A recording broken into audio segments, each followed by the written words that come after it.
Hey honeys, hey guys, welcome back to my YouTube channel. I hope you all had the best Thanksgiving. I know a lot of things were canceled or we were just moving to smaller groups. I know I personally just had my immediate family over, mom and brothers, and kept it to a minimum kind of deal. The further along I get pregnant, the more iffy I get about the COVID thing. I mean, everybody should be cautious anyways. But there are studies that show that COVID can send women into early labor.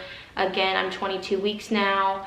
I'm not trying to have that happen. So I am definitely being more cautious, definitely only going out when I have to.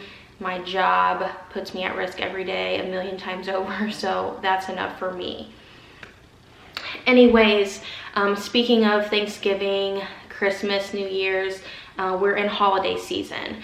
Holiday season brings up some negative emotions per se with people that are suffering from infertility or pregnancy loss in general. The holidays, you are, again, with COVID times, it can be a little different, but you're around more people, it seems, more family members, more friends, there's more gatherings, you're seeing more people in the stores, you're seeing more pregnancy announcements on social media. And that's what I want to talk about today, is how to cope when seeing pregnancy announcements on social media or seeing pregnant people in general, or if a friend or a cousin calls you up and says, hey, I'm pregnant. I want to talk about that today, and I want to talk about how that can negatively affect you and how you can cope and stay positive about the situation and don't put yourself in a negative headspace. Because again, I've been there 10 times over. This has been an 8-year process for Ashton and I. So, we're gonna say 7 to 8 holiday seasons that I personally have had to deal with this. And I will admit, I've not always been the best as far as coping goes. I've had bad days. And again, I had mentioned that I did get off of social media for a couple years, a main reason because of infertility purposes, and that's completely okay. But I do want to talk about how there are other ways to cope or other ways to handle the situation. So number one, I want to say, somebody posts on social media and says, I'm pregnant, we're having a boy, whatever. Congratulate them. Obviously, you're going to feel sad for yourself, but that doesn't take away the happiness that you feel for them. Again, all pregnancies are a blessing. They should all come with happiness. They should all come with joy. Remember to put yourself in their shoes. Again, you're sad for yourself.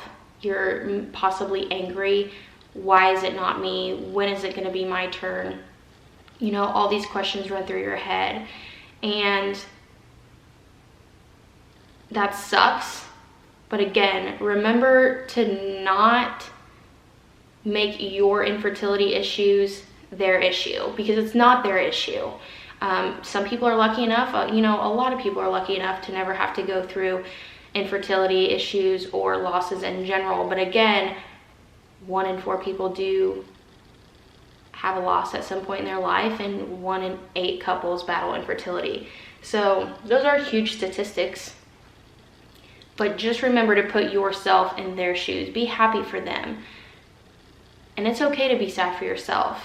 I know, again, I have been through that a million times over. Only allow yourself to be sad for a period of time. Say, Jenny posted on Instagram that she was pregnant, and you went to high school with her back in the day, and you're happy for her, but you're sad for yourself. She's only been with her man for a year. How did this happen so quickly for them? I've been with my man for 5, and I'm sad. Why is it not me? I deserve it more, kind of that deal. And even though those are very, very selfish things to say to yourself, allow yourself to feel those things. Just do not voice that out loud. It is wrong to voice that out loud. Again, your infertility issues are not Jenny's issue. Don't make it her issue. She doesn't deserve that. She deserves to feel that joy and happiness with her pregnancy. So again, allow yourself a little bit of time. Whether you say, I'm gonna allow myself an hour to be sad. Be sad for an hour, cry it out, do whatever you have to do, and then move on. Don't let that ruin your day. You don't deserve that. You don't deserve to be sad all day long. You don't deserve for that to ruin your day. Your partner doesn't deserve that. You know, if you have plans for that day and you popped on social media and saw Jenny's post and you're just so sad that you want to cancel your plans, don't cancel your plans. Again, be sad. Allow yourself a certain amount of time to be sad. Grieve, you know, the fact that this isn't your child, or grieve the fact that this isn't your pregnancy, and move on. You can't hold on to that for a long period of time, or it's just going to eat you up, and it's not worth it. It's not worth it at all. Another thing, if you do see, you know, social media post, or say you go to Christmas dinner and you haven't seen your cousin since last year and she's got a baby bump, again, allow yourself to feel sad later. Don't show that sadness or that anger to that pregnant person. Again, they don't deserve it. But reach out to somebody that does know about your situation. Reach out to somebody that understands, that possibly has had a loss themselves, has been through, you know, IUIs, IVF, infertility themselves, and vent to them. You know, they're going to understand where you're coming from. And again, I think that, you know, that would be me. I would see posts on social media and I would, you know, contact a friend and say, oh, this person's pregnant again. You know, obviously I'm happy for them, but like, why is it not me? That's been me 1,000,010 times. So that's okay. And again, those people that have been through that are going to understand. And, you know, this might be a bad comparison, but just like, you know, I lost my dad when I was 11. I think, you know, if I was having issues with that or something, talking to somebody else who had lost a parent at a young age would understand that more than somebody who had not. Because again, traumatic experiences, you can pretend like you understand it all day long, but if you haven't been through it yourself, you can't actually wrap your mind around the extent and the severity of the situation. So again, reach out to somebody who's been through it, or reach out to somebody that really has lived through your situation with you from day one. It's going to be the best thing. For one, you're going to get a little bit session, a little therapy from it. Two, you're going to get positive vibes. That person is going to say, hey, keep your head up, keep going, be mad for a second, but keep going. Like, your time is coming. And even though that actually sucks to hear a lot, you need those positive, uplifting words in that moment. So don't be afraid to reach out. And you know, you might think that you're being annoying and sometimes in some aspects, especially around the holiday season, when again, there is just a cluster of people everywhere. You're seeing so many people. There's so many holiday announcements. If you do have, you know, one specific friend that you are reaching out to all the time, you might think, holy cow, I feel like this is like 2-3 times a week. I'm getting so annoying. If that person is a real friend and that person truly cares about you, and they'll understand your struggles and they'll be there for you no matter what. They're not going to shut you down in that instance. Again, you know, say you lost a parent and you're venting to your friend a couple times a week to try to get over it, or you lost a pet, or, you know, anything like that. That person's not going to shut you away just because you're bringing it up over and over and over again. It's a huge, huge deal in life, and that's why we're talking about it. And also, I wanted to talk about too, it's okay to treat yourself. I did this a lot, actually, maybe a little more than I want to admit. But when I am sad, I am a shopper, it seems. I've gotten a little better at it in COVID times, not going out as much.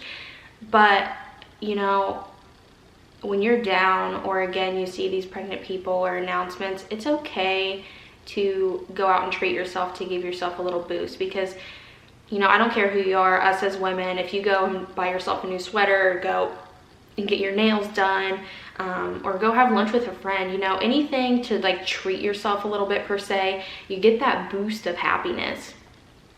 So that's okay. If you know, you see a sucky thing online again, you see these bumps, you see these pregnant people, everybody's talking about it. Go treat yourself. It's okay. Get your nails painted red. It's almost Christmas. Go buy that new sweater that you've been looking at online. It's okay. Treat yourself. It's okay. And do not beat yourself up for that. It is okay. And last but not least, it's okay to get off social media. Again, I done that. I did that. I was off social media for about 4.5 years, mainly due to the pregnancy issues. I was just tired of seeing it. Not that I was tired of seeing it, that's a bad choice of words. It was eating me up. Again, not that I wasn't happy for those other people, but it was eating me up. It was putting me in a bad mental space. It was putting me in a state of depression even more than I already was. And again, like I've preached in all my other videos, mental health is number one. It always should be number one. You have to look out for yourself. Even if you go MIA or you go on a hiatus and, you know, people from high school or old jobs or old friends or old family, and you haven't talked to them, and obviously they don't know what's going on in your life and they haven't seen you because you disappeared from social media or you haven't reached out or anything like that. But if it helps you to be in a better mental space, all day long, do it. Take care of yourself. Take care of yourself. Take care of yourself through the holiday season. I will say this personally, it's the toughest on somebody that is going through a loss or going through infertility issues, because again, the gatherings, the people in the stores, you know, Christmas and Thanksgiving, New Year's, it's always a fun, happy time. People are laughing, picking out new outfits, you know, going out, getting cute dresses, you know, shopping for everybody. And it's just fun, it's exciting. But if you're struggling inside, you have to force yourself to put on a smile, and that's hard sometimes. That is so hard sometimes, especially if you're experiencing a loss in this time frame, which I know I did around the holidays a couple times. I had a couple losses, and that made it 10 times harder. So again, be good to yourself. Look out for your mental health. And it is okay if you need to tell people, hey, I need to back away a little bit this year. Or, you know, luckily in COVID times, honestly, you don't really have to be open about that. If you don't want to, you can blame COVID all day long. But, you know, if you want to be honest, just be honest with them and say, you know, I'm having a hard time and I just feel like I need to pull back a little bit more this year. I need to be, you know, in my zen. I need to do things to keep myself okay and keep my mental health okay. And again, if, you know, those family or friends, if they truly care about you and truly love you, they won't give you heck for it. They'll understand. So, happy holidays. Take care of your mental health. And number two, it's okay to feel sad. Just feel sad for a short amount of time. Only give yourself a short amount of time to grieve and move on with your day so you don't ruin your day. All right, guys, thanks for watching my video, and I will see you soon. I do have a list of videos that I do want to make. Again, I'm going to continue to make videos about my infertility. I do still have to make some videos about pregnancy, but that's coming up. Right now, infertility is just so fresh with me, and it is very healing to me. And again, I really want to help you guys get through the process if you were going through this as well. So if you have any ideas, again, comments about videos that you're interested in, or say, hey Kylie, how did you feel when this happened? Or I'm going through this, you know, what should I do? Or is it okay to feel this way? Or anything like that, reach out to me. You know, there's plenty of you that have reached out to me already saying that you've been through the same thing, and I'm gonna get emotional. That means so much to me. It means so much to me that you guys feel comfortable enough to actually reach out to me and be open, you know, even though you haven't been open with your closest friends and haven't been open with your closest family members, but you feel comfortable enough to say, hey, I've been through that too.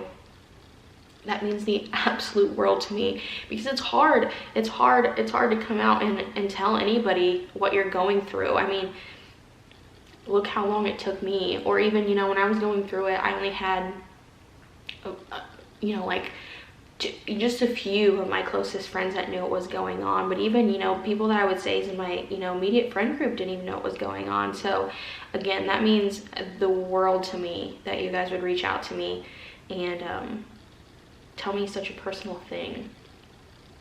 So again, I'm here for you. I want to help you. And again, if you guys have any questions or anything for me, reach out, and I will continue to be dropping 1 to 2 videos a week. And so I will see you very soon. Thanks so much.